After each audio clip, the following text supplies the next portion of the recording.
Yes, I see her.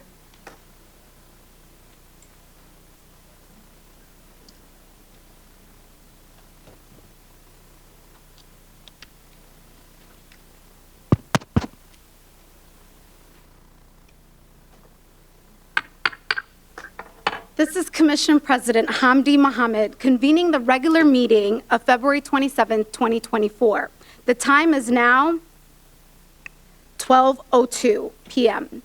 We're meeting in person today at SCA Conference Center and virtually via Microsoft Teams. Clerk Hart, please call the roll of commissioners who are in attendance. Thank you. Beginning with Commissioner Calkins. Here. Thank you. Commissioner Cho. Present. Thank you. Commissioner Felleman. Present. Thank you. Commissioner Hasakawa. Present. Thank you. Commissioner Mohammed. Present. Thank you. We do have a full commission here today. Great, thank you. A few housekeeping items before we begin. For everyone in the meeting room, please turn off your cell phones to silent. For anyone participating on Microsoft Teams, please mute your speakers when not actively speaking or presenting. Please keep your cameras off unless you are a member of the commission or the executive director participating virtually, or you are a member of staff in a presentation mode and addressing the commission.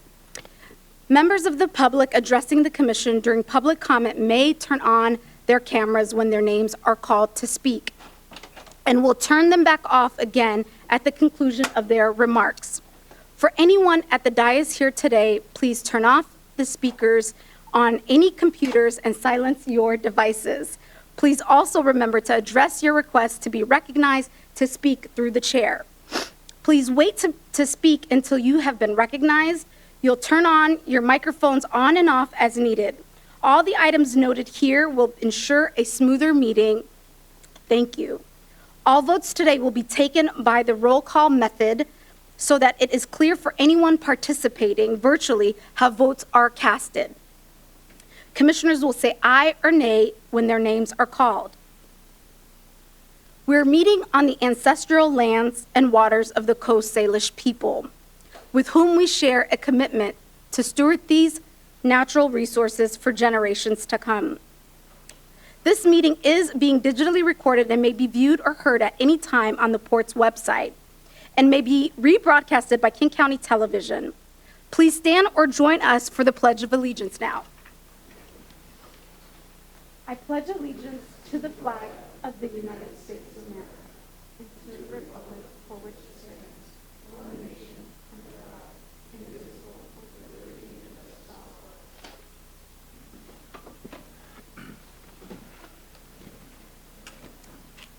Thank you all. The first item of business today is approval of the agenda. As a reminder, if a commissioner wishes to comment for or against any items on the consent agenda, it is not necessary to pull the item off of the consent agenda. Rather, a commissioner may offer supporting or opposing comments later in the meeting once we get to that part of the agenda. Please wait until the motion to approve the agenda is on the floor for these comments. However, it is appropriate at this time if a commissioner wants to ask questions of staff or wishes to have a dialogue on a consent agenda item to request the item be pulled for separate discussions. Are there any items to be pulled from the consent agenda or any motions to rearrange the order of today's meeting? Great, hearing none, we'll move forward. Commissioners, the question is now on approval of the agenda. Is there a motion to approve the agenda as presented? So moved. Second. The motion has been made and seconded. Is there any objections to approval of the agenda as presented? Hearing none, the agenda is approved as presented. We do have one special order of the day today, and that is our proclamation honoring February as Black History Month. This is agenda item number 4A. Senior Commission Executive Assistant Mr. Preston Tucker will be introducing the proclamation reading and joined by members of the Port Employee Resource Group, Blacks in Government, who will read the proclamation. Preston, you have the floor. Good afternoon, Commissioners. My name again is Preston Tucker, and I serve as Senior Commission Executive Assistant It is an honor to introduce Special Order Item 4A, a proclamation honoring Black History Month, alongside with readers from the Port of Seattle chapter of Blacks in Government. It is a proud moment for me as a Black member of the Commission staff to introduce this item to the Commission. The following representatives from Blacks in Government will be reading the proclamation today: Marie Bell, Blacks in Government Chapter President, and Carlina Smith, Blacks in Government Chapter Secretary. Marie will begin the reading today. Good afternoon. Whereas Black history is American history, and throughout every stage of the U.S., Black Americans have led the fight for equity and justice, reshaping culture and laws towards a multiracial democracy that was promised at the founding of this country. And whereas centering racial equity, and specifically our commitment to confronting anti-Black racism at the Port of Seattle sets an intentional, strategic focus that will allow us to develop structural approaches to address all forms of oppression and to advance our inclusion and belonging values as a public agency. And whereas our vision is to develop a port that mirrors throughout its breadth of operations and services, and within its leadership structure, the diversity of our community instills principles of equity in its culture and ensures a fair and intentional distribution of opportunities with the goal of expanding economic development and quality of life for all. And whereas the Port of Seattle acknowledges the profound impact of Black leaders on the legacy, history, art, and economic fabric of King County, recognizing their invaluable contributions remains paramount, with a special focus during this Black History Month on prioritizing the elevation of these local heroes. And whereas established in 1993 at the Port of Seattle, Blacks in Government, BIG, is an employee resource group, ERG, dedicated to advocating for equal opportunity, eliminating racism and discrimination, and promoting professional development for Blacks in government during Black History Month and throughout the year. And whereas in 2005, the Washington State Legislature House of Representatives renamed the county to Martin Luther King County, and in 2007, Councilmember Gossett led the campaign to adopt the King County logo featuring Martin Luther King County, making it the sole governmental entity in the nation to showcase Dr. King's likeness in its logo. And whereas the Port of Seattle Commission took action in November of 2020 to establish Juneteenth as a port-paid holiday, cementing the importance of Juneteenth, otherwise known as Black Independence Day, and celebrated by the port under the leadership of BIG since 2003. And whereas the theme for Black History Month 2024 is African Americans and the Arts. This theme highlights the influence and innovation of African Americans in all fields of art, including music, dance, theater, visual arts, and literature. And whereas the arts have and continue to provide an avenue for expression and visibility for Black voices of those who have historically and currently been underrepresented, unseen, diminished, and silenced.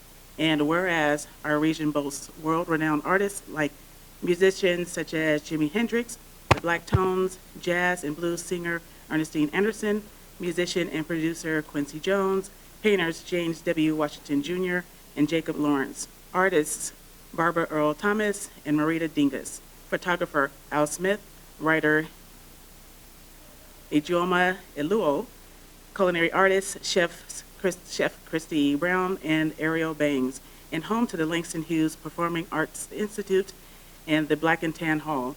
And whereas in 2004, Hamdi Mohammed's election as Commissioner President marks the first time in the Port's 112-year history that a woman of color, specifically a Black woman and immigrant, holds this position.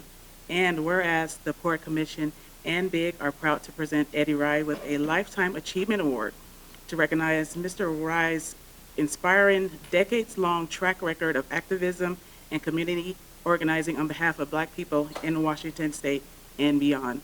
And whereas the Port of Commission and BIG are proud to present Christy Brown with a Business Excellence Award for her business's outstanding community impact and inclusive business practices. And whereas the Office of Equity, Diversity, and Inclusion was established in 2019 to recognize the cultural shift at the Port of Seattle by identifying and addressing the root causes of inequities and to promote fairness towards equity and anti-racism, and does so in partnership with BIG and other ERGs. And my whereas is just going too far, excuse me. And now, therefore, the Port of Seattle Commission hereby proclaims February as Black History Month, honors and commends the recipients of the Lifetime Achievement and Business Excellence Awards for their commitment to advancing equity for all. Proclaimed by the Port of Seattle this 27th day of February 2024.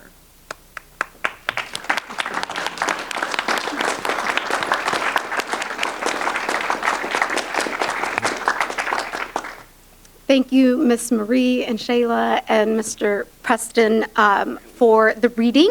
We appreciate you being here and the important work that you all are doing to recognize Black History Month. I will now open it up to my colleagues for any comments. Really quickly, Shayla Yes. is on her way. You'll see her later. I'm Carlina. Carlina, oh, see, I'm reading off my script. No worries. Carlina, thank you so much Welcome. for being here, and I hope that Shayla can also join us in person or virtually. I will open it up for any, all right, let's make the motion first. Is there a motion and a second so that we can open up for comments and discussions? So moved. Second. Great, the motion was made and seconded, so I will open it up for any commission comments at this time.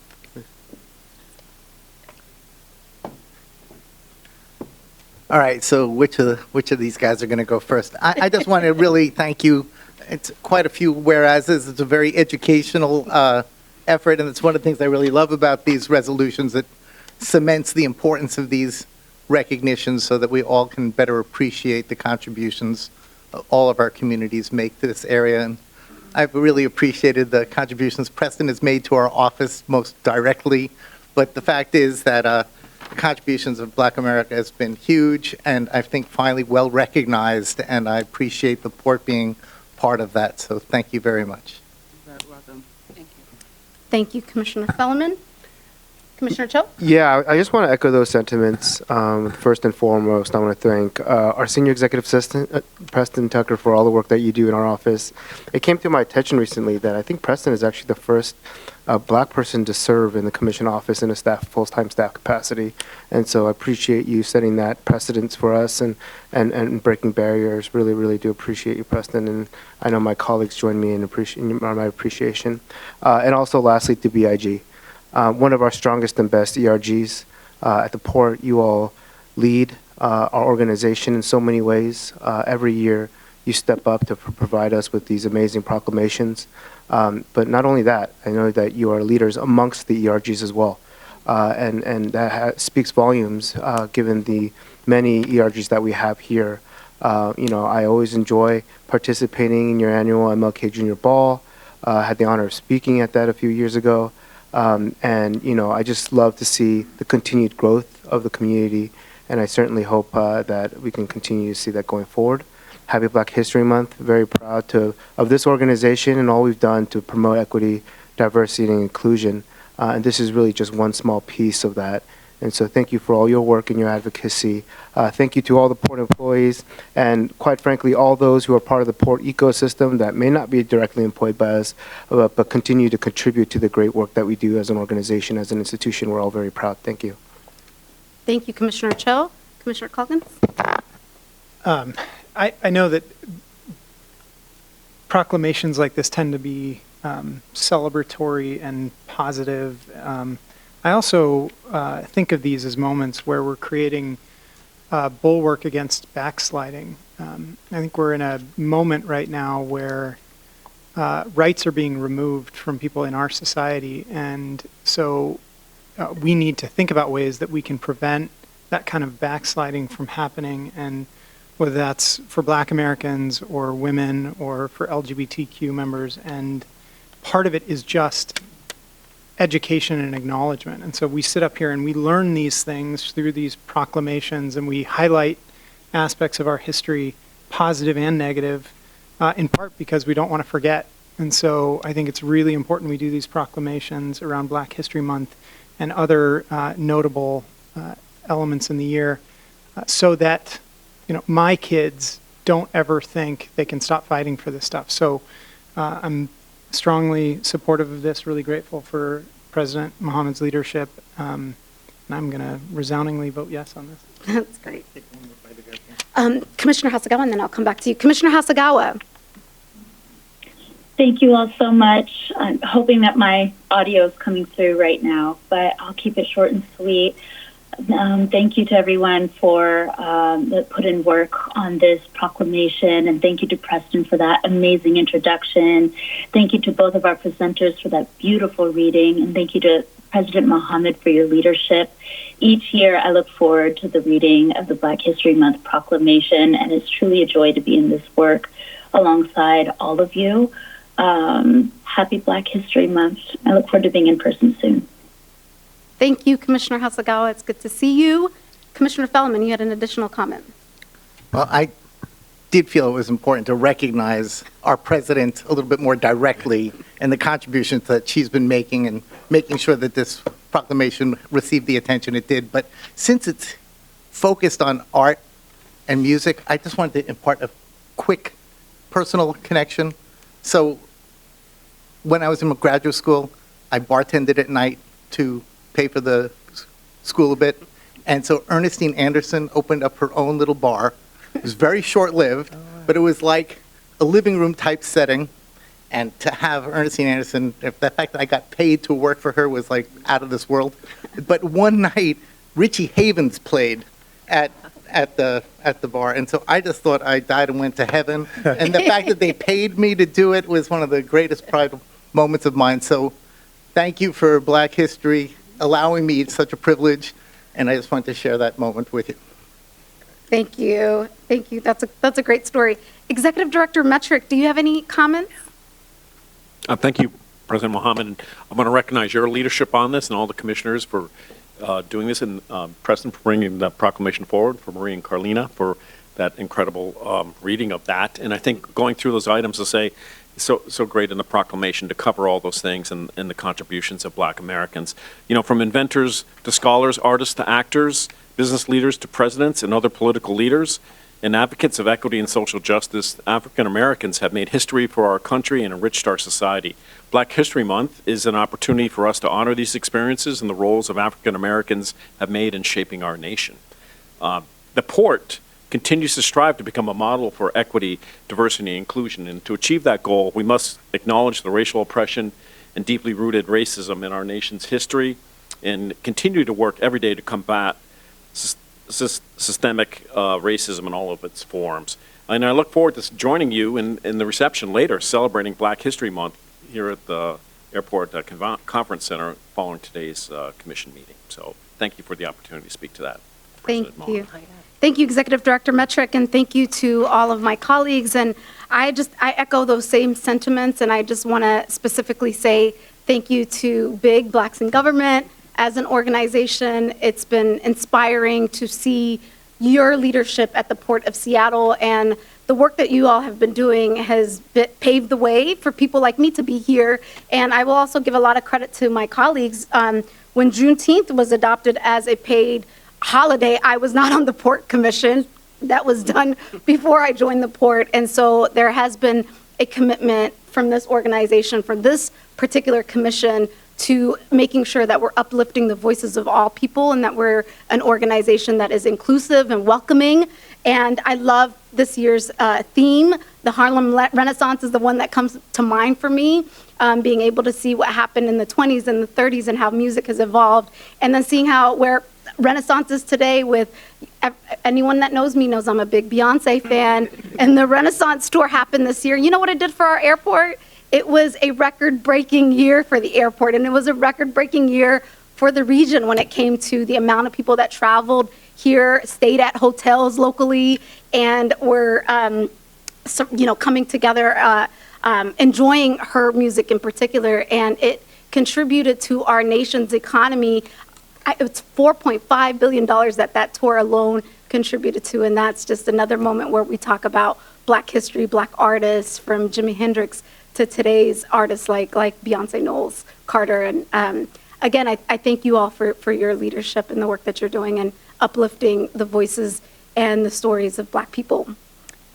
With that said, I will now ask Clerk Hart to please call the roll for the vote. And commissioners, please say aye or nay when your names are called.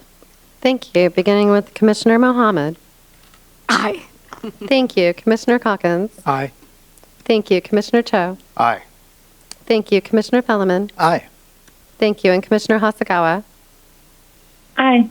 Thank you. 5 ayes, 0 nays for this item. Motion passes. Thank you again so much. Thank you. Here.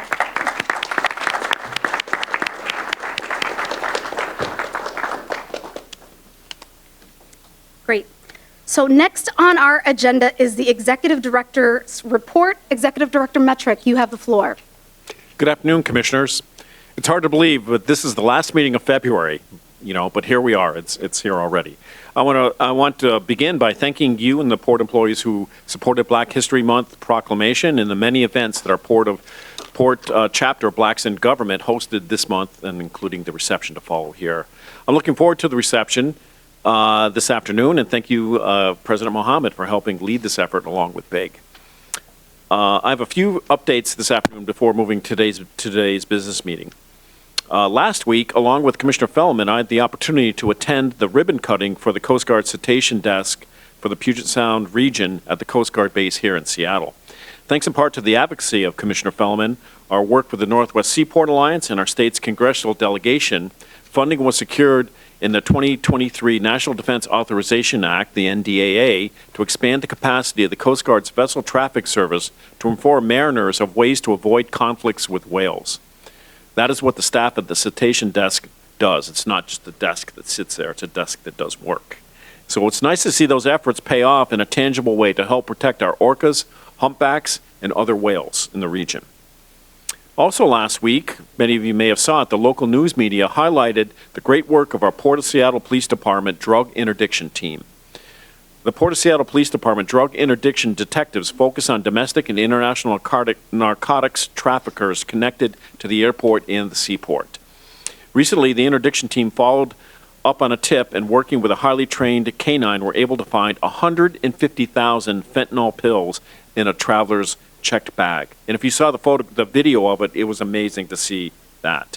In its work, the team has found dozens of pounds of fentanyl, methamphetamines, and more. Our police department is working on the front line in the efforts to protect our community from these dangerous drugs. We appreciate the opportunity to highlight their important work. On the operations side, last week, the airport managed the busy conclusion to President's Day in the midwinter break travel.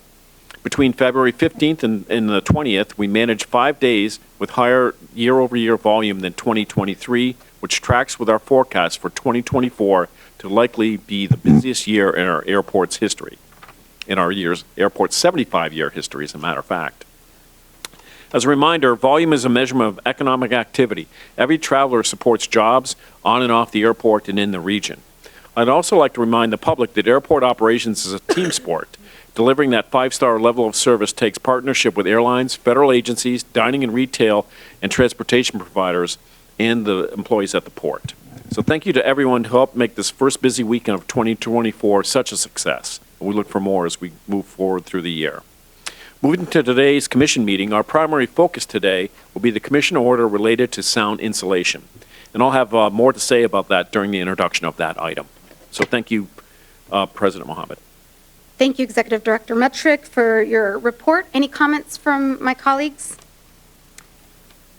Okay, hearing none, we will move on to the next item. We are at the committee report at this time. Commission Strategic Advisor Erica Chung will be providing that report.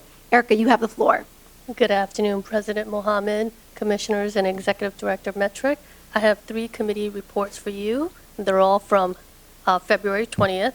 Aviation Committee was convened by Commissioners Hasagawa and Cho, where they were briefed on the FAA reauthorization under consideration by Congress, including items relating to airport operations and impacts on neighboring communities important to local issues.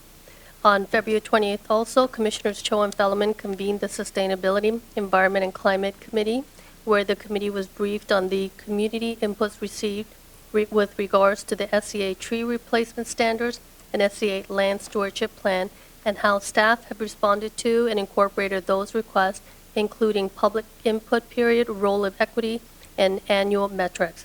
The committee also received a briefing on what will be included in the port's first sustainability report for 2023 that demonstrates progress, successes, and strategies towards achieving objectives and goals and benefits for the public.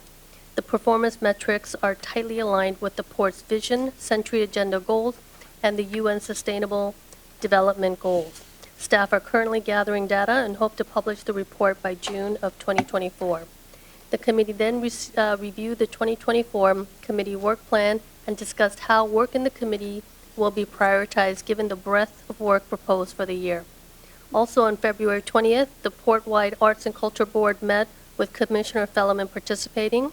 The board was introduced to new public board members and discussed the vacant public board member position that needs to be filled. The board received a recap of 2023 and reviewed the work plan for 2024. The board also discussed continued funding for capital projects, including 2 concepts provided by Ralph Helmick for future board consideration. This concludes my report. Thank you. Thank you, Erica, for that report out. Are there any comments or questions from my colleagues? Okay, great. Thank you again, Erica. I'll move us along. We are now at the public comment section of our agenda. The Port of Seattle welcomes and Commission welcomes public comment as an important part of the public process. Comments are received and considered by the Commission in its deliberations. Before we take public comment, let's review our rules for in-person and virtual public comments. Clerk Hart, please play the recording.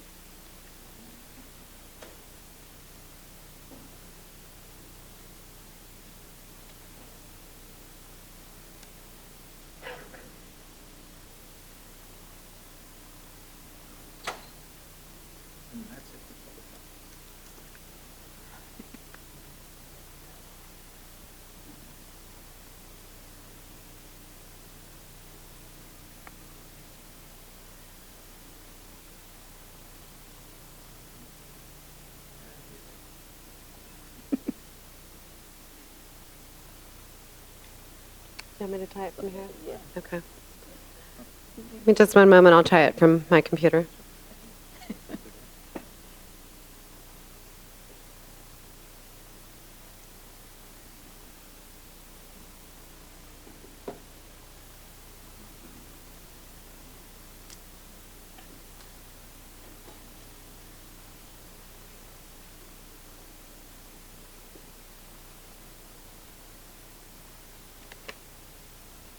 Part of the public process, and the Port of Seattle Commission thanks you for joining us. For the efficient operation of meetings and in order to maintain decorum in the meeting room, the Commission has adopted rules of procedure governing public comment and audience attendance. Before proceeding, we will overview those rules for your general information. Each speaker will have 2 minutes to speak, unless otherwise revised by the presiding officer for the purposes of meeting efficiency, and the speaker shall keep their remarks within the allotted period of time provided. A timer will appear on the screen, and a buzzer will sound at the end of the speaker's comment period. The Commission limits comments specifically to items on its agenda and items related to the conduct of port business. If comments are not related to these topics, the presiding officer will stop the speaker and ask that comments be kept to those topics. This rule applies to both introductory and concluding remarks. All remarks should be addressed to the Commission as a body and not to individual commissioners outside of the context of action taken in their official port capacity. Disruptions of Commission public meetings are prohibited. Disruptions include, but are not limited to, the following: speaking when not recognized to speak by the presiding officer, holding, or placing banners and signs in the meeting room in a way that endangers others or obstructs the flow of people or view of others at the meeting. Intentionally disrupting, disturbing, or otherwise impeding attendance or participation at a meeting. Refusing to follow the direction of the presiding officer or security personnel. Speaking on matters other than items on the agenda or topics related to the conduct of the port business. Attempting to use the comment time for purposeful delay, including remaining silent or engaging in other activity without conveying a discernible message. Using the comment period for the purpose of assisting in a campaign for election of any person to any office or for the promotion of or opposition to any ballot proposition, except when addressing action being considered or taken by the Commission on a ballot proposition appearing on its agenda. Directing public comments to the audience. Engaging in abusive or harassing behavior, including but not limited to derogatory remarks based on age, race, color, national origin, ancestry, religion, disability, pregnancy, sex, gender, sexual orientation, transgender status, marital status, or any other category protected by law, the use of obscene or profane language and gestures, assaults or other threatening behavior, and sexual misconduct or sexual harassment. For safety purposes, individuals are asked not to physically approach commissioners or staff at the meeting table during the meeting. Individuals may provide written public comment before or after the meeting, and in addition, speakers may offer written material to the commission clerk for distribution during their testimony to the commission. If a meeting is disrupted by an individual in attendance in the meeting room or by an individual providing public comment in person or virtually, the following procedures are adopted. A first disruption will result in the presiding officer warning the individual that the disruptive conduct is out of order and that a further disruption will result in the speaker's loss of speaking privileges. A second disruption at the same meeting or within 90 days after the first disruption will result in a loss of speaker's privileges. The presiding officer will end the individual's comment period and will announce that any further disruption by the individual within the next 180 days will be grounds for exclusion from commission meetings. If additional disruptions occur within 180 days from the loss of speaking privileges, the individual shall lose attendance privileges for commission meetings for 180 days thereafter.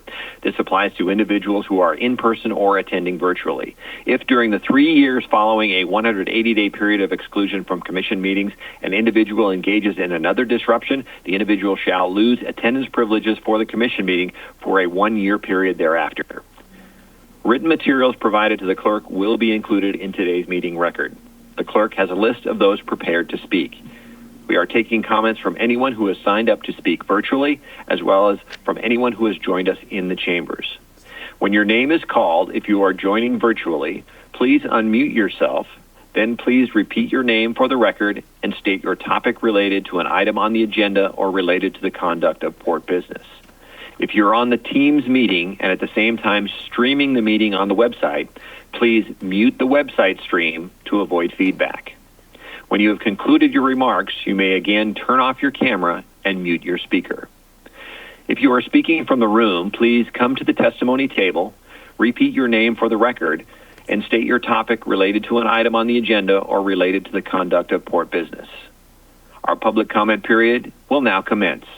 Thank you again for joining us today. Great. Clerk Hart, please call our first speaker. Thank you. One moment. I need to pull up in the timer for us here. Okay.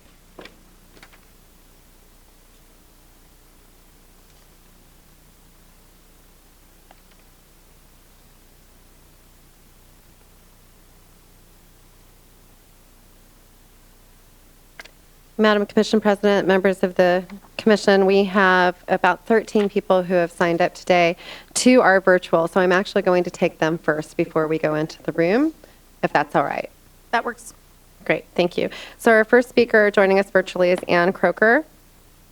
Ann, please restate your name for the record and your agenda item or topic related to the conduct of port business, please.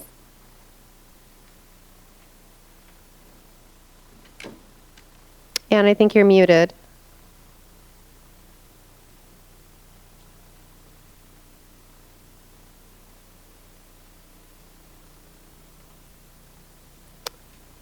We still can't hear you, Ann.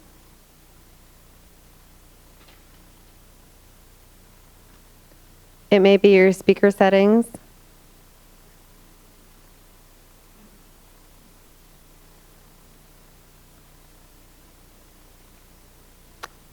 We still can't hear you, Ann.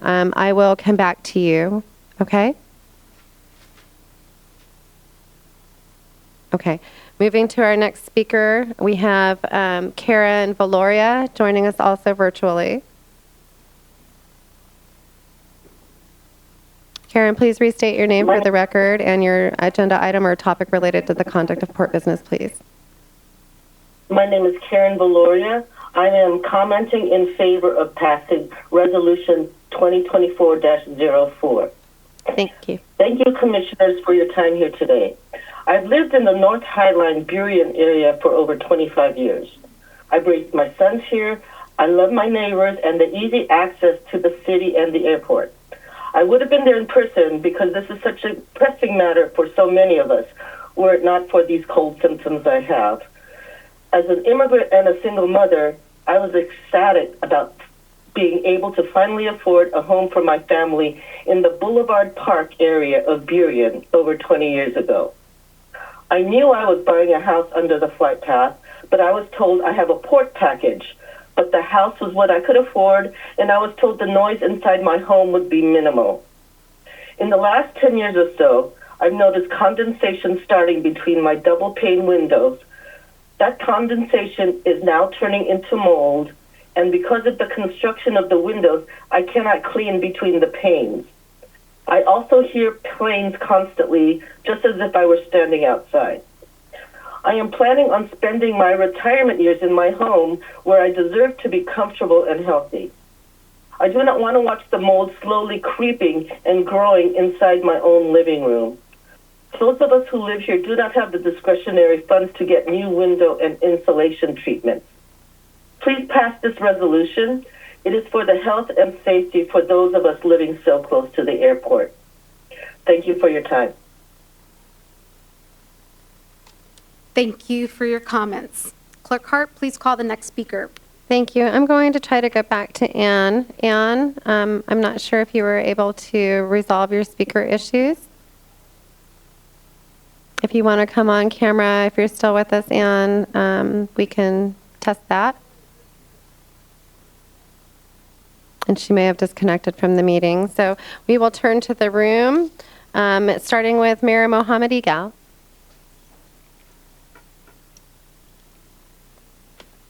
And Mr. Mayor, if you could repeat your name for the record and your agenda item, please. My name is Mohammed Igal. Is the mic on? It is. Yes. Okay. Good afternoon, Commission President Mohammed, Board Commissioners. My name is Mohammed Igal. I'm the mayor of the city of Sea-Tac.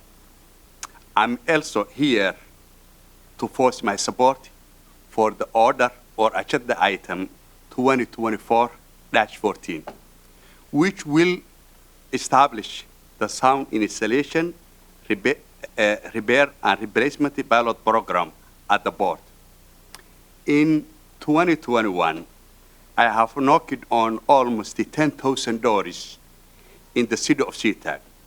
I have heard from our residents, especially those who live in the west and north Sea-Tac area. They told me that they are passionate about and want installation solution for the airplane noise and sound installation and repair program. Commission President Mohammed, Commissioners, Sea-Tac's airport cities 40% of our land mass. We are a small city, 10 miles wide. 4 out of 10 persons who live in our city work in the airport or airport-related jobs. These are restaurant workers, warehouse workers, lift and Uber drivers. Most of them live in this area. A healthy and well-rested workers are good business and investment for the board. And Order 2024-14 will help workers and residents to be healthy and productive. I know airport is a business, and business, they wanted productive staff. Thank you for your time. I will save 2 minutes for you. Thank you. 2 seconds. Thank you, Mayor Agal. Thanks for being here. And I also know that you have a city council meeting today, so really appreciate you being here. Clerk Hart, please call our next speaker. Thank you. And pardon me, I'm actually, yes, Anne, we can hear you. Oh, you can? We can. Please restate your name for the record and your topic related to the conduct of port business or your agenda item. Oh, I'm very excited. My name is Ann Craker, and I'm commenting on agenda item 10A, which is the proposed order for the sound installation and repair and replacement. And I was going to say that as a resident that has moved to Des Moines, Redondo Beach in the last 10 years, coming from Bellevue, so we weren't aware of the South King County issues before then. It has gotten so loud and low for us there that we are actually physically looking at moving because we've reached the age of 70 and we need to have our last 10 years be better ones. But this resolution isn't about it because we understand how bad it can be. And we haven't been here all our lives. We were able to have triple pane windows and they haven't failed. And to not have these advantages, to be able to move possibly or to afford the loss of an unsaleable home seems particularly unthinkable as harm that's been caused. And to not have the federal, state, cities, or ports step up for decades and fix these failed insulation packages seems particularly egregious, adding salt to the wound. So to have a solution in sight now with this proposed order and brought to the fore by a current port commissioner is actually relieving to many of us and restores a little of my faith in our shared humanity for this extremely untenable situation. So please do pass this resolution as it stands unanimously. And thank you very much for allowing me to comment, especially when I was having technical difficulties. Thank you, Anne. We were glad that we could hear you. Clerk Hart, please call the next speaker. Thank you. Our next speaker is Mayor Tracy Buxton. Madam Mayor, if you would please repeat your name for the record and your topic, please. Thank you. Well, at first I want to make a joke. Beyonce, that's why you've been wearing cowboy boots all week. That's right. So, Tracy Buxton, Mayor of Des Moines. I'm here to support Order 2024-04, asks for sound insulation and repair for residents in my community. So I'm here because I care about my community. I'm here because even though many people, I included, choose to live here, we're still being challenged by increasing airport impacts, right, of different kinds. So some people say the planes are quieter, but there's more of them. Some people say the planes are safer, but now we know that there's dangerous particles coming from them. So I'm here because the people in my city also take the lion's share of the impacts in bringing a vibrant economy to the whole county, and we receive relatively little for it in the comparison. So I want to say I appreciate Commissioner Mohammed's response to the community in bringing this forward. And I also appreciate that she worked hard to create a listening session to get some more, just to refine this ask and ask for more input from the community. Very conscientious, appreciate that. This order also works in tandem with legislation that's actively being brought forward in Olympia, working with the advocacy we're feeling from our legislative coalitions in the 30th and the 33rd. So most importantly, though, it's particularly responsive to the needs of our diverse community in my city. So thank you, Commissioner Mohammed, for bringing this forward, and I hope that your colleagues agree with you today. Thank you. Thank you, Mayor Buxton. And I do wear cowboy boots, and I'm so glad Beyonce went #1 for 2 country songs. Clerk Hart, please do call the next speaker. Thank you. This is Councilmember J.C. Harris.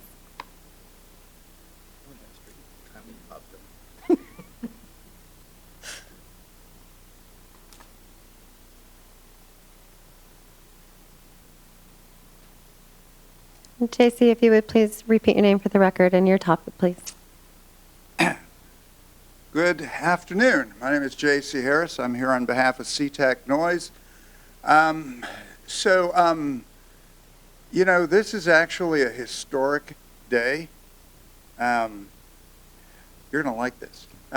This is the first time in decades the port has spent its own money without compulsion to do something for airport communities, the straight line to the concerns that they have most, the noise and the pollution. Could have been done by previous commissions. You're doing it. Take the W. Not kidding here. Doing this voluntarily is a big deal. We like the language in 2404, and I want to, before we all get swelled heads, point out the key word is pilot. This is a tryout, okay? We all know that there is a bigger issue, and think of this as the startup capital, and we are all well motivated to make this a really good audition so that the problem can be addressed by you-know-who. So we'll all work together, and that's why we will continue to nag a bit on the technical implementation. And one detail on that, because we bust a lot of myths.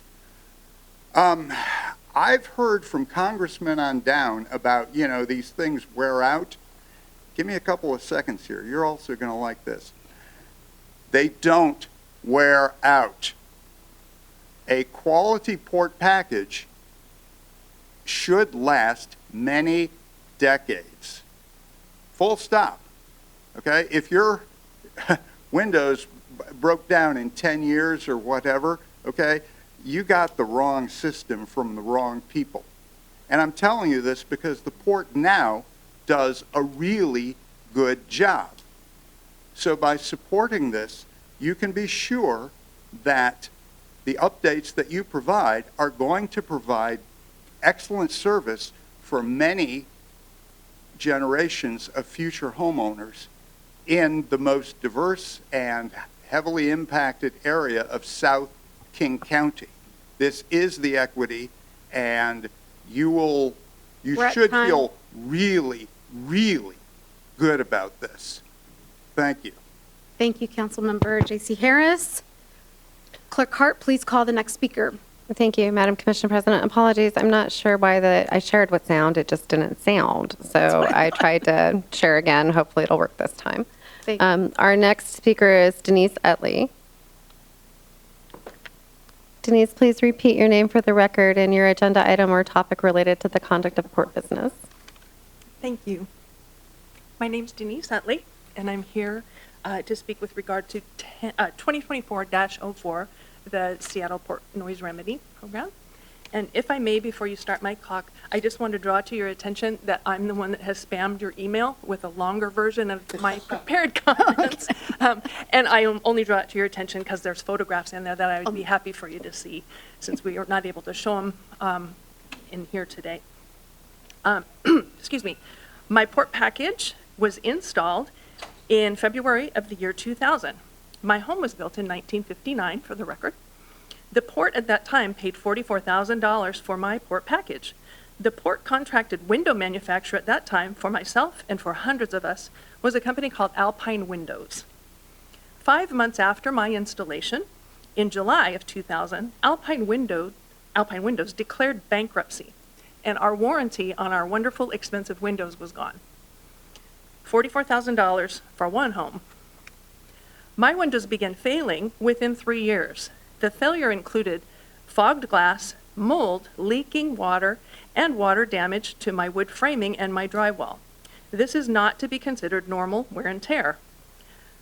By the year 2007, this issue had blown up enough that several of us and our windows were even featured on King 5 Evening News in a segment titled Port Under Fire, and again on King 5's Upfront with Robert Mack show. In summary, the port contracted these manufacturers The port picked the list of contractors. The port paid $44,000 of someone's money for this for just my home. But the port, unfortunately, didn't stand behind any of it. I have now had to pay out of pocket to have several of my port windows replaced. And the replacement, I would note, is downgraded because I can't afford the special noise-rated glass that these windows were made out of, nor is it easy to get windows made with that glass. I still have many more windows to go that I can't even see out of. Again, I refer you to those pictures I sent you. I do understand that the program's quality and oversight has evolved greatly since then and is much improved. Your support will finally provide help to all of us who weren't so lucky way back then by rectifying the damage done to our homes, and it will enable the port to finally make this bad situation right for us. Thank you. Thank you so much for your comments. Clerk Hart, please call the next speaker. Thank you. Our next speaker is Barbara McMichael.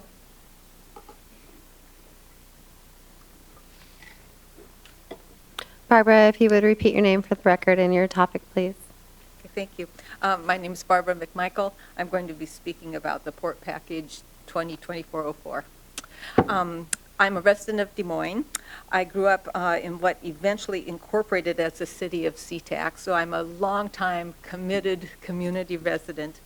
I do have a port package, and it's just beginning to fail. I'm here to thank you today for taking the issue of failing port packages seriously. And I think that we all understand that the package that is in the legislature right now won't be enough to cover all of the window issues that need to be attended to. But I appreciate your acknowledgement of the problem, and I think all of us working together is going to be a good first step in the right direction to address what has been an ongoing problem for many of my neighbors. President Mohammed, I have 4 sentences about the North Sea-Tac Park issue. I'd request your permission so I don't have to go down to the pier to speak on them. Sure. Thank you kindly. Okay, even though I live south of Sea-Tac Airport, I joined the defenders of North Sea-Tac Park shortly after it formed and became a member of the steering committee. We're still determined to see a positive outcome regarding preserving that important parcel of forested land and the essential bog called Tub Lake. But my colleagues in that group agreed with me that the mission needs to expand. Tree canopy in all of our airport adjacent communities has been decimated by airport related developments as well as airport specific developments. So we have transformed into defenders of highline forests. So I wanted you to know that we're interested in a robust land stewardship plan. We're interested in prioritizing healthy forest restoration as well as just tree replacement, and we remain very concerned about the SAMP.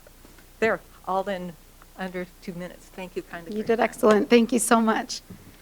Clerk Hart, please call the next speaker. Thank you. Our next speaker is Michelle Esquera. Michelle, if you would please repeat your name for the record and your agenda item or topic related to the conduct of port business, please. Okay. Can you hear me okay? Oh, good. Yes. All right. A lot to say. I had to make sure. I'm Michelle Esquera. I'm day shift foreman for the Port of Seattle's Aviation Electric Shop. I'm here in port business to discuss port business around contract negotiations. Our electricians are being paid less than fifth-year apprentices, and I'm wondering why the port thinks that my 20 years of experience as an electrical worker is worth less than someone who doesn't even have an electrical license. Please pay me what I've earned. Few, if any, other airports ask their electricians to be immersed in as many systems as we are demanded to be. Due to the port's aggressive expansion and race to be the first to adopt new innovations, we have complicated systems that sometimes do not exist anywhere else on the planet. Yet our electricians are expected to know how to run them, how to fix them, and how to keep them from destroying the efficiency of our trade and travel, sometimes with an adequate training or no training at all, and we have to teach ourselves on your behalf. So pay us what we've earned. Electricians outside are being paid a package of 20 plus more an hour than we are, and they're not even really outside. They're here within our perimeter gates working on the airport's endless expansion. You pay electrical contractors, which means you pay other electricians at this port a package of 20 plus more an hour more than us. And having an O1 license is what determines their base pay. We all in the electrical maintenance shop have O1 licenses. Where is our base pay? Pay us what we've earned. We are spread too thin because staffing is not matching the expansion, and we are still expected to maintain millions of pieces of equipment worth billions. We are the experts you depend on. Our livelihoods are worth more than technological progress. Our families are worth more than risking our safety for the looming danger that understaffing fosters. Our workers are worth more than IAF monuments or other public displays of wealth that the port is constantly pushing out. Pay us what we've earned. Commissioners, director, I implore you to listen. Please hear us. Can you hear the field crews, boilers, lampers, conveyor, jet bridge OEs, painters, carpenters, ETs, electricians? We are the port. We are your community. We are your greatest asset. Please invest in us. Pay us what we've earned. Thank you. Thank you so much for your comments.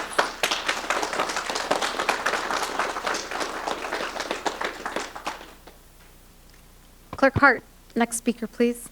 Thank you. Our next speaker is Maria Batiola. Maria, if you would please restate your name for the record and your agenda item or topic related to the conduct of port business, please. It's so wonderful to see the commissioners in person. We miss you. My name is Maria Batiola, and I'm here to speak on Resolution Order 2024, number 4. It is a breath of fresh air to see you take this initiative to collaborate with Washington State to establish a port mitigation and equity fund.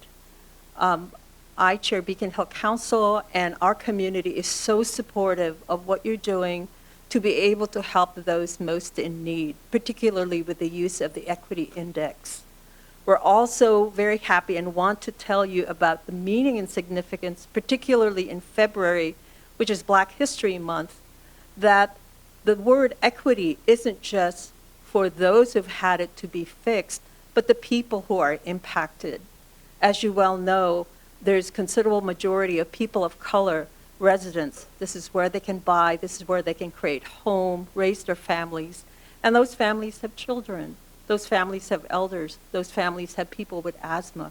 So this port package is beyond a contractual assistance. It comes from a place of compassion for the health and lives of the people most impacted. We support you. Please pass this unanimously. I know Commissioner Hasegawa is online. I'm just so delighted that she is going to be part of this historic moment. Thank you so much. Thank you so much, Maria, for your comments. Clerk Hart, please call the next speaker. Yes, our next speaker is Megan Slade.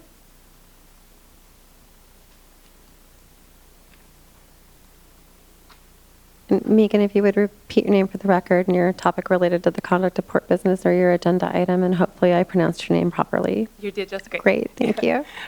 Hi, my name is Megan Slade. I'm here to support neighbors with the passage of 2024-04.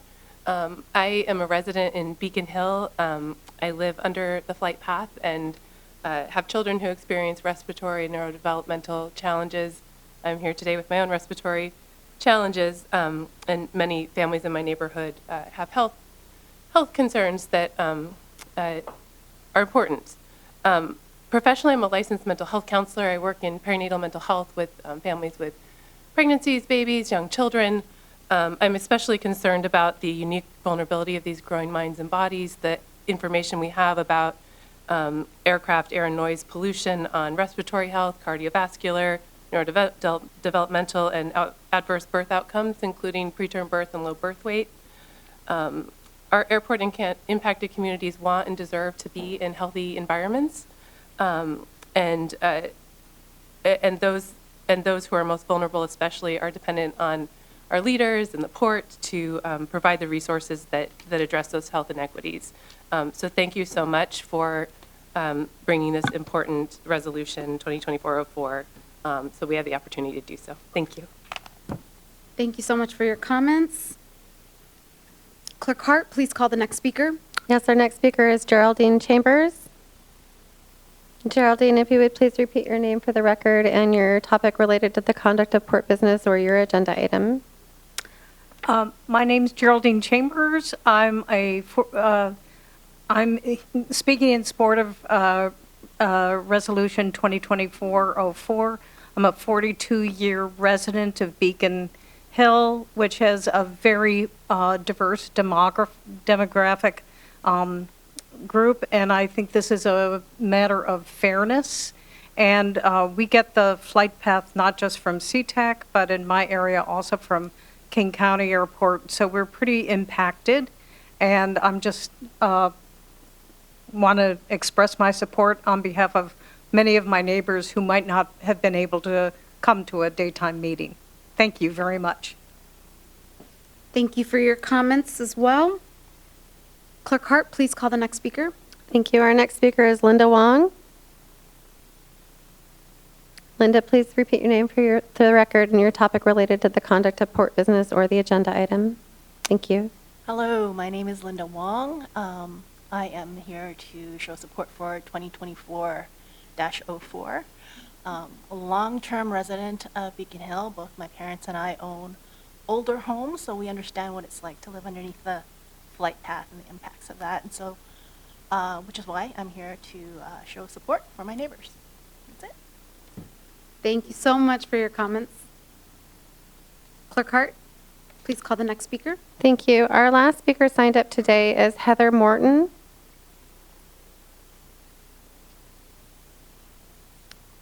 Heather, I'm sure you've heard me say it 13 times, but please go ahead and repeat your name for the record and your topic related to the conduct of port business or your agenda item. Hi, Heather Morton, flight paths and noise pollution. Hi, I live in Maple Leaf area, and I am calling for the Port of Seattle and the commissioners and all work together to change the flight paths, to consult with the FAA to change the flight paths. I think we all know that Sea-Tac is too small for the amount of airlines and air capacity coming into these 3 runways that only go north and south. So if we want to look for solutions here and be proactive about these things in the future, going into the future, and as well as the airport future, which is going to be increasing capacity, I think and there's a lopsided amount of investment going on here with International Wing and the airport malls, but not the runways. And I think that the Port of Seattle should look at the runway construction. And if I could just show the port, these are the approach patterns right now. And with just the runways going north and south, and with the no-fly zone over this area here, I was in communication with Mr. Tom Fagerstrom, and I talked to an Alaska airline pilot, and my understanding is that they have a no-fly zone over, they're not to turn south of the 520 bridge on this side of Seattle, but they do over here. And so I live up here in Maple Leaf area, and no matter which direction the airplanes come, they come over the northeast Seattle. The corridor of 15th Avenue Northeast gets, sometimes I've had 3 planes over my house at the same time. They come every 4 minutes. And I don't have a port package, but obviously it needs to pass because this factory is getting too big and it's increasing capacity beyond its capacity. And so we need to get solutions here from the ground up, either build another airport or change these flight paths. If a runway would be constructed to go north-south like Boeing Field, they could approach over Elliott Bay. And I think you could like exponentially reduce the noise and impact over neighborhoods. Think about other solutions. Thank you for your comments. Thank you. It. Clerk Hart, you said that was our last comment, so that concludes our signups for today. Is there anyone else present on the Teams call or present in the room today who did not sign up but wishes to address the commission at this time?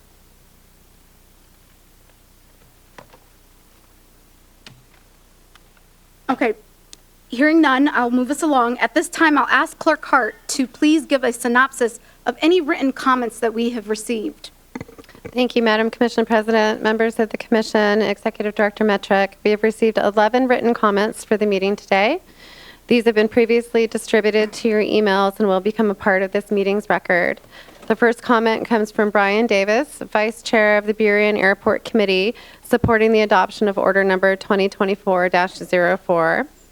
Derek Dexheimer also writes in support of order number 2024-04, noting the benefits it will provide for disadvantaged families in near airport communities who suffer disproportional impacts.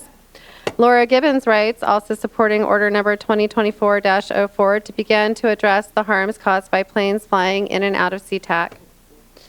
Bree Glenclid writes in support of order 2024-04, noting the impacts they feel regarding airplane noise living in the Central District in Seattle and noting the increased impacts to those living closer to SCA.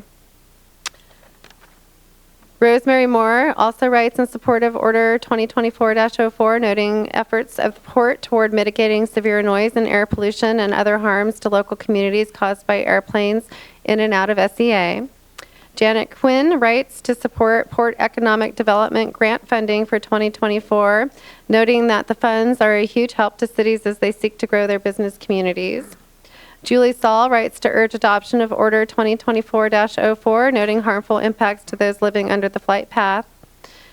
Sanaya Nagusi, council member for the City of Sea-Tac, writes to support Order 2024-04, speaking to the noise and air quality impacts of flights felt by the concentrated group of residents near the airport, stating that this is an equity issue. She writes that the pilot program will improve the health and quality of life for some of the most diverse communities in the state of Washington. And then Denise Atley, Mohammed Egal, and J.C. Harris all submitted written comments supporting their spoken comments here today, and that concludes the written comments received. Thank you, Clerk Hart. Hearing no further public testimony, we'll move on to the consent agenda at this time. Items on the consent agenda are considered routine and will be adopted by one motion. Items removed from the consent agenda will be considered separately immediately after adoption of the remaining consent agenda items. At this time, the chair will entertain a motion to approve the consent agenda covering items 8A, 8B, and 8C. Do I have a motion? So moved. Second. Great. The motion has been made and seconded. Commissioners, please say aye or nay when your name is called for approval of the consent agenda. Beginning with Commissioner Calkins. Aye. Thank you. Commissioner Che. Aye. Thank you. Commissioner Felleman. Aye. Thank you. Commissioner Hasagawa. Aye. Thank you. Commissioner Mohammed. Aye. Thank you. 5 ayes, 0 nays for this item. The motion passes. Thank you. Moving on in the agenda, we have 2 new business items today. Clerk Hart, please read the first item into the record, then Executive Director Metrick will introduce the item.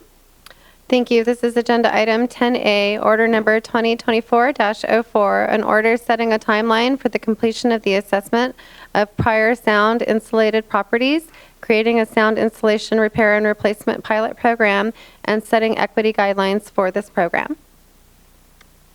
Commissioners, as part of the Port of Seattle's long-term commitment to communities surrounding the airport, the Port offers sound insulation for eligible properties within the current FAA-approved noise remedy boundary. Commissioner adopted motion 2020-04 to accelerate and complete this work by the end of 2026. The pilot program created by this order will assess prior insulated properties and commit funding for construction, planning, repair, and replacement of sound insulation in homes identified and prioritized through the Port's equity-driven process. Upon completion of the pilot program, a comprehensive report shall be presented to commissioners, Washington state and federal legislators for evaluation and further action. Presenters on this are Tyler Emsky, Commission's Strategic Advisor, and Aaron Pritchard, Chief of Staff for the Commission, is available as well. So I'll turn it over to Tyler. Thank you, Executive Director Metrick, and good afternoon, Commissioners. My name is Tyler Emsky, and I have the pleasure of serving as a Strategic Advisor in the Commission Office. I'm honored to play a small role today and potentially making a little history as I read the text of this order for your consideration. I should note that since this order was brought to the February 13th Commission meeting, we conducted a listening session and made changes to this order in response to community and stakeholder input. So, without further ado, here is the current text of the order. The Port Commission hereby orders an assessment regarding the effectiveness of previously installed Port of Seattle funded noise insulation packages be conducted and concluded by the end of the year 2024. The assessment will involve extensive outreach, collection of information from property owners, and analysis of that information. Results of that assessment shall be delivered to the Commission by January 21st, 2025. The Commission also directs the establishment of a sound insulation repair and replacement pilot program at the Port of Seattle to identify the issues involved in the repair and re-insulation of prioritized homes. Effective immediately, the Commission authorizes an initial commitment of up to $5 million to be used exclusively for the costs of administering the program to carry out the activities related to the construction planning and construction repair and replacement of sound insulation in homes identified and prioritized through the Port's process.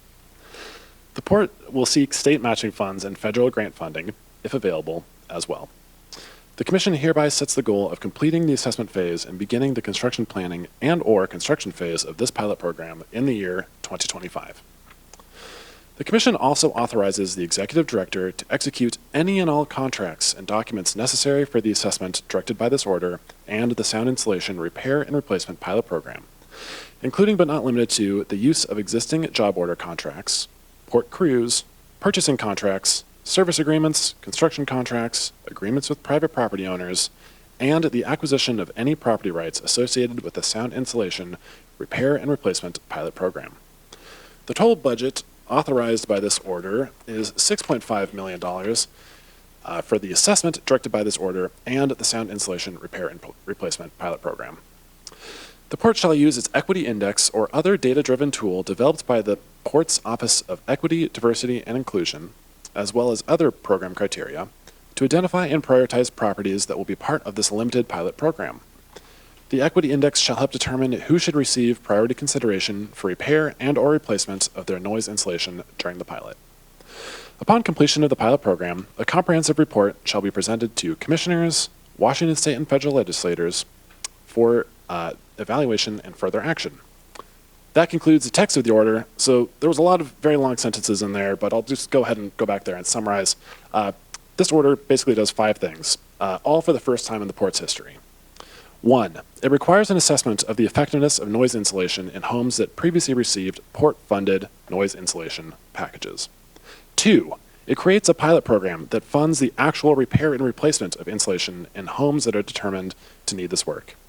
3, it fast-tracks the program by setting ambitious deadlines and pre-authorizing the Executive Director to enter into any contracts needed to do this work. 4, it directs staff to use an equity-driven process to prioritize homes for re-insulation. And finally, it calls for a report which will be to be compiled at the completion of the pilot program, which will be presented to federal and state partners so they can better understand the needs of this population. And with that summary, I will hand it back over to Commission President Mohammed. Thank you, Mr. Emsky, for reading the text into the record, and thank you, Mr. Metrick, for also introducing the item. Is there a motion and a second to adopt item 10A so that we can open up the floor for discussion? So moved. Second. So moved. Seconded. Echo. That one totally goes to me. We'll give you both. The motion was made and seconded. I'll open up the floor for discussion at this time. Commissioner Hasagawa, do you want to start? Sure. Thank you so much. Well, I'm really excited about this for a number of reasons. And I guess I'll speak first and foremost on the study and how I'm so glad to hear that we're going to finally get an actual assessment and understanding of sort of the scope of the impact.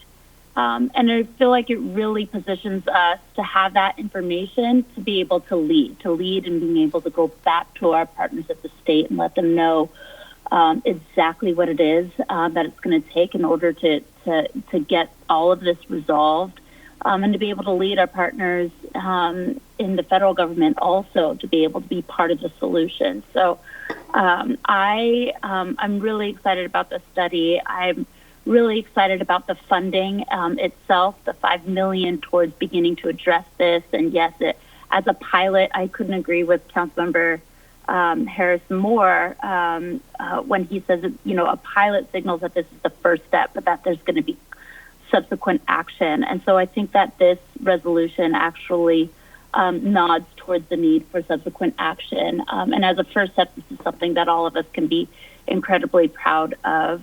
President Mohammed your leadership on this has been exceptional. Thank you so much for the work that you've done to make sure that this resolution is in the place that it needs to be as strong as possible. Because at the end of the day, this is about the impacted community members who deserve more from all of us. So as somebody who lives under the flight path but does not experience it to the extremity that those in Sea-Tac and the most extreme conditions, and according to DNL, my experience doesn't compare to that. I'm really glad to see this action come before the commission. And so thank you all so much. And thank you to my colleagues for the thought partnership. Thank you so much to the commission staff to make sure that I was kept in the loop while I'm still on leave, and making sure that all of us are being proactive contributors towards this problem and the solution. Thank you. Thank you, Commissioner Hasagawa, for your comments. Since they beat you to the motion in the second, I figured I'd start with you. So thank you for those comments. Any additional comments or discussions from my colleagues? Commissioner Fellman? Well, I appreciate very much the leadership of our president, and also of the citizens of the communities that surround the airport. We certainly have heard for a long time about this, but Commissioner Mohammed was trying to get this done in previous year, but the issue has been going on for a long time. And while JC might catch a little flack for his persistence, he definitely reminds me as when I sat on that side of the table, and it's the only way things get done sometimes. But you're more than just complaining. You were helping us identify houses, and I appreciate the work that you've done.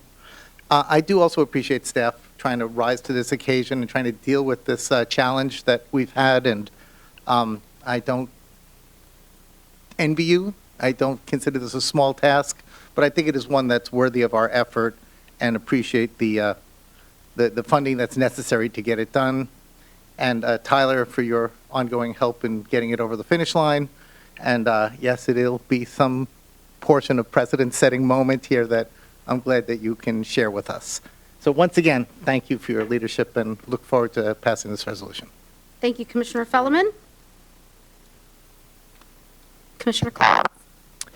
A couple of questions. Tyler, do you know, and maybe we could refer to some of our SMEs here as well, roughly how much it costs to install a new package? Let's say there's a single-family home somewhere in the 65 DNL, and they, I know there's a few out there. We're still working, negotiating with the homeowner. Roughly how much does it cost to do the initial installation of the house? So currently, to conduct the Please introduce yourself. Oh, thank you. Is your mic on too? Just make sure. I believe it's on. Sarah Cox, Director of Aviation, Environment, and Sustainability. Currently, it costs between $100,000 and $150,000 per home to conduct the full range of acoustic analysis, because it does require design, going through the building department. So it is an extensive effort, and also the time that it takes to go through that process as well.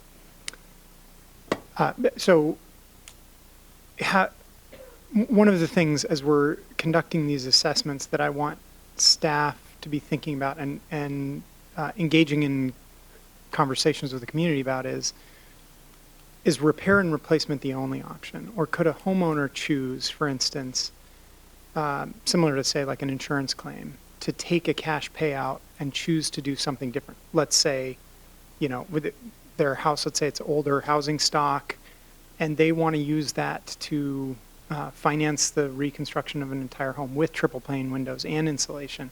I'd be really interested, Councilmember Harris, in your perspective on this, providing a potential beneficiary of this program more options than simply, reinstallation of insulation package.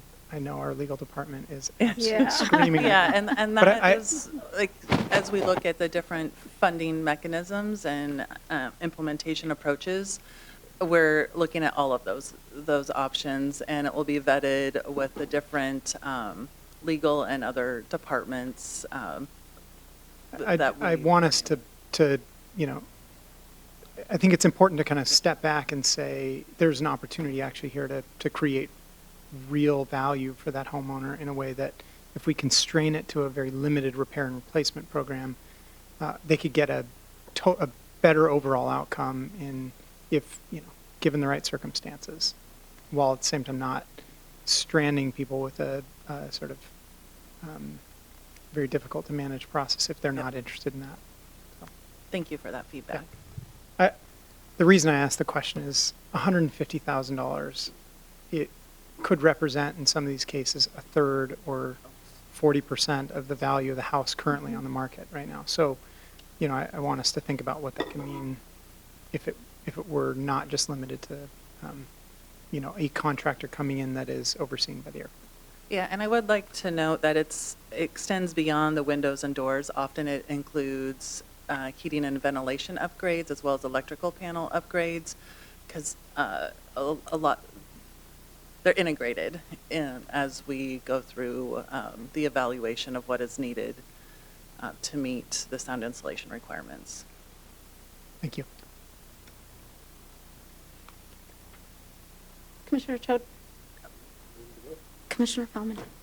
I did want to just clarify that, the question was, I just want to make sure it's the full package replacement is what you suggested, the assessment and the replacement, not just the assessment, right? That's a full Yeah, so that's, so this part, we're just trying to figure out how big a problem is it, right? So the initial cost to doing the acoustic assessment, do you have a ballpark on what that would be? Currently, I believe it is, to do the acoustic assessments, it's between $4,000 and $5,000 per home. Thank you. And it's conceivable also that, from starting from scratch, which is what we still have some homes to do with the FAA paying 80% of it, whatever failures may occur would not be the whole home. So the $120,000 to $150,000 is unlikely to be the cost for a fix versus a brand new thing. But also, just as you pointed out, and I think it's a very important point, but in addition to the quieting, obviously, it's also heating reduction. It's a greenhouse gas benefit, but also because the HVAC is involved, you get the concomitant benefits of air quality conceivable as part of that thing. So really, the holistic benefit to the community could be more than just the noise, and the cost to the port and or whoever we can get to leverage matches with is unlikely to be $120 per home, but that will have to be assessed on a case-by-case basis. Exactly. Thank you. Thank you. Okay, so hearing no further questions or comments from my colleagues, I do want to provide a couple comments myself. I'm really excited to be moving this item forward today. I joined the port about 2 years ago, a little over 2 years, and sound installation has been a top priority for me. I live in South King County. I have firsthand understandings of the challenges of living near not only an airport, but also lots of transportation facilities, highways, and understand how that can create a lot of compounded issues for community members who live in those particular communities. And so this has been a top priority issue. I also just want to give credit where credit is due. Before I even joined the Port of Seattle, there has been a tremendous amount of good work that has happened at the Port of Seattle to help be a good neighbor to the residents of South King. Obviously, there's a lot of progress that has been made, and there still is room to make more improvements, which I think this particular order today exemplifies that. And, I think for me today, this is a bold statement. It is us putting further actions into being the best neighbor that we can be at the Port of Seattle. And I want to say thank you to the staff that will be taking on this new order. And I also recognize that it is challenging. The $5 million is exclusively for construction, repair, and replacement. That is something that I heard clearly from the community members who participated in our listening sessions for us to be explicit in that way. That was always the goal and the intent. And so I was happy that we could update that language and include it in the order and be very specific. I also just want to express gratitude to both our federal partners as well. Senator Patty Murray, Congressman Adam Smith, they both have a Treatment, Sound Installation, Repair, and Replacement Act on the federal level. We have signed on to that. We've supported it. And this order actually mirrors that legislation. And they've provided comments in support of our order today. Last summer, I did travel to, or it was April of 2023, to DC, and we advocated to our legislators and even the FAA leadership as well. In fact, most recently, we had the FAA administrator, Michael,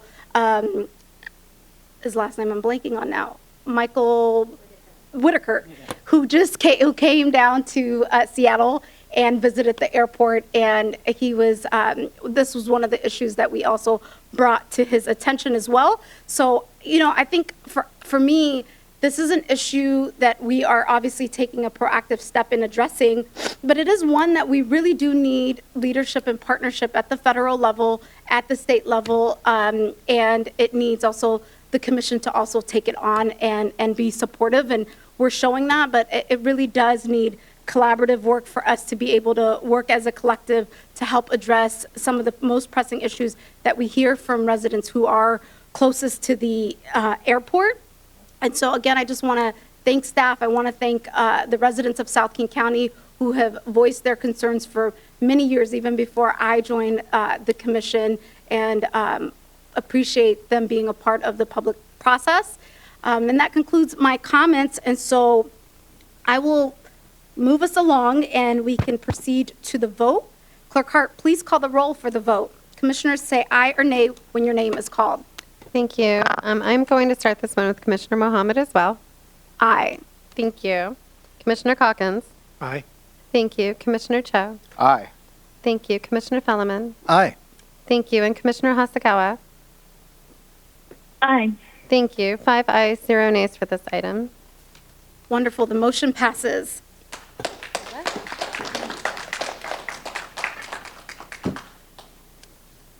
Thank you. Clerk Hart, please read the next item into the record. Executive Director Metric will then introduce the item. Thank you. This is Agenda Item 10B, Introduction of Resolution Number 3819, a resolution adopting the 2021 editions of the International Building Mechanical, Fire, Energy Conservation, and Fuel Gas Codes, the 2021 edition of the Uniform Plumbing Code, and the editorial changes made to the State Building Code by the Washington State Legislature, and repealing Resolution Number 3783 as amended. Commissioners, the Washington State Building Code is usually updated on a 3-year cycle, but the pandemic and other issues delayed the 2021 adoption. Some changes to the code include matters related to accessibility, mass timber, and various definitions. Staff will highlight some of the changes in the process for development during this presentation, and will seek adoption on the consent agenda at the March 12th meeting. So we have Pat Lawler, Senior Manager, Airport Building Department. Pat, you have a short presentation, I believe, right? I do. Thank you. Thank you, Commissioner Mohammed, or Commission President Mohammed, Commissioners, and Executive Director Steve Metric. So, yes, what we have is something fairly simple. I come before you for the adoption of the 2021 International Building Codes with the Washington State Amendments. Those are also known as the Washington State Building Codes. So the codes are part of the international family of codes and standards to be adopted by the Commission with an implementation date of March 15th, 2024, which is in line with the state's requirements. So we don't really have an option on, or put it like this, if we want to continue to have our own building department, we have to adopt the state's building codes. It's not, it's a requirement, not an option, and not optional. So what the building codes are, they're the best practices, modern technology, and lessons learned that are incorporated into new cycles of the building codes that normally occur every 3 years. With the pandemic and with some lawsuits that occurred, it's about almost 5 years. We're almost 2 years later than it would normally occur. So I strongly encourage the commission to give any feedback that they'd like to, but to also to adopt and incorporate the code into our system. So the building codes, there's a number of them. They're listed on the PowerPoint. I don't think I got to mention each one to you, but I certainly can if you'd like. But they're standard. The resolution you have before you is just a continuation of about 7 or 8 resolutions that came before, with each new adoption for the different building code cycles. The State Building Code is developed by the State Building Code Council, which is a group of people that volunteer and are appointed by state legislature. There's architects, engineers, code enforcement people, jurisdictions, manufacturers, contractors. So a lot of different people have a lot of different say, and they roll up their sleeves, and they have technical advisory groups that discuss and go over the different items that are maybe a little more specific to the state that they'd like to see tweaked. The state has the basically the most stringent energy code in the whole United States. And the recent international codes have kind of used some of our modeling and some of our requirements that we have. We're still stricter by our state amendments than the International Energy Conservation Code, but it's something that we can see every month on our utility bills, and it helps with the type of construction for the area that we're in. We also are involved with an interlocal agreement with the city of Sea-Tac. That's where, so the state gives the power to the municipalities, and the city of Sea-Tac, through the interlocal agreement, gives us the power to be able to have what we call our own authority having jurisdiction, which is the building department and the fire department. And so we are tasked not only by the state, but with our agreement with the city of Sea-Tac to enforce the building and fire codes that are listed in our resolution. So Steve had mentioned a couple of examples of what might have happened to the new building code, the 2021 codes, because a lot of times you'll hear designers say, oh, that's going to cost a lot more money when we go through this code cycle change. This one, not so much. There's a few things like 88 turning radius and a little more room for the powered wheelchairs that they need just a little more room. So newer buildings, say existing buildings, we don't have to change it, but as we build newer buildings or remodel, you touch it, you bring it up to code, so then we'll have these new standards and codes. But one of the things that the IBC includes is mass timber as a code provision, and that was the state had it in last cycle as an amendment. Now it's straight in the ICC, so it's a generally accepted standard. And who knows, if we build a new building, we might want to consider that mass timber, which is massive wood buildings that can go up to 14 stories tall. So, and then, well, I think that pretty much covers it. Short and sweet. Thank you for the presentation. This is an important item, and while it's maybe routine, it's really important that you're bringing this forward to the commission. Are there any questions to staff from commissioners at this time? Just a comment to say, I've learned that if I have a dinner party and I want my guests to leave, I'll just bring up the building code. Everybody cleared out right when we started this topic. Here, and I got no, I think it's fascinating. But no, the one thing I was going to say is, in my day job, there's a whole, I work at one of the national laboratories, and there's an entire section of our lab that focuses on building code changes because of how impactful they are, and working with groups like the technical advisory group to put together these incredibly complex science-based guidelines for how we build buildings. And I know it seems like insignificant, but these changes can mean enormous cost savings, enormous safety and security improvements, things like just you wouldn't even notice, but that make things so much easier, whether it's in terms of accessibility or building maintenance or up to things like fire and earthquake. So I'm really appreciative of this work. I know it's a perfunctory thing we're doing, but I do like to highlight that it is very important work. Thank you for that. Commissioner Fellman? I always thought it was interesting that we had like greater installation requirements than Alaska. When you say we set the nation's standards, I think that's, we're proud of that. But what I don't understand is, why do we have to adopt it? If the state has a building code, why do we have to, why isn't it just a requirement that we have to live with? That's a good question. I asked that when I started here. The fire guy said, I don't think we need to, but legal was the one that said, yeah, even though the state requires it and our interlocal agreement with the city of Sea-Tac makes us do it anyway, it seemed like the right thing to do, and it's been done for the last 20 years here. Legal probably can comment on it. I can add in. Just, There's some risk there. No, there's no risk. If we don't adopt it, there is. Go for it. Yeah, You have the floor. Local jurisdictions have control Is over your mic their on? own- I thought it was on. I think it is. It was, no, yeah.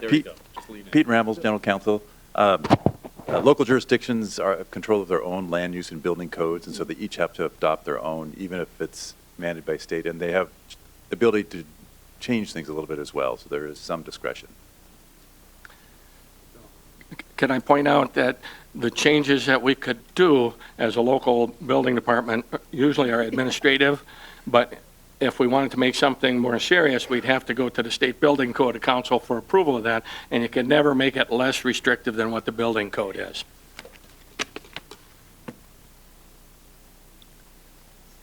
Great. Okay, so hearing no further discussions, thank you for the presentation again. And thank you for your time. Absolutely. Hearing no further questions for this item, is there a motion and a second to adopt agenda item 10B? Toshiko, you want this one? So moved. So moved. Second.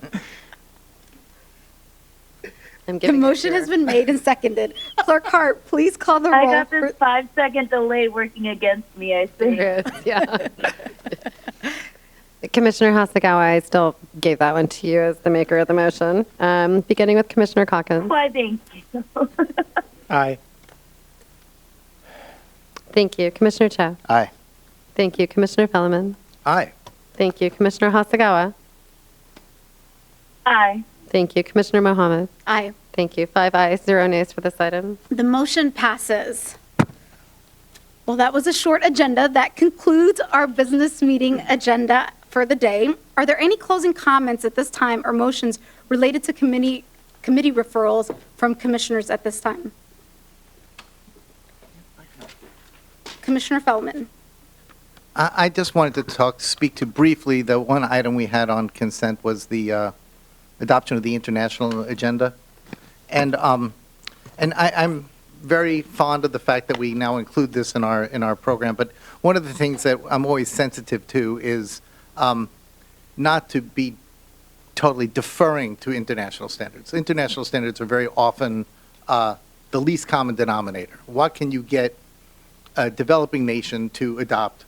And certainly it's very clear in the IMO, this is a great challenge in having, port states and flag states trying to all agree on something. And so one of the things I'm very proud, while we have to be cognizant that that's the pool that we play in, one of the things I'm very proud about the port is that we have been very clever in the ways in which we have leveraged our position as a business and having a client, a tenant like a ship calling on our port, having cruise ships being required to plug in. These are things that are not an obligation at the world level, but things that we do. So I just think it's important to note that we are participants in the international arena, but we are not limited to what they're calling for. And so I think that there was one sentence here say, we have limited control over the commercial aircraft and maritime vessels that utilize our gateway. Yes, we have limited, but we are not excluded.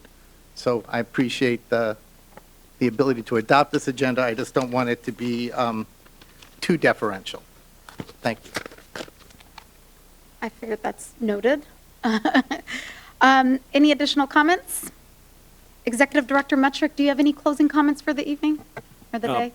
President, I do not. President. Thank you. So hearing no further comments and having no further business, if there is no objections, we are adjourned at this time, and the time is 1:40. Thank you all. World record. This is just...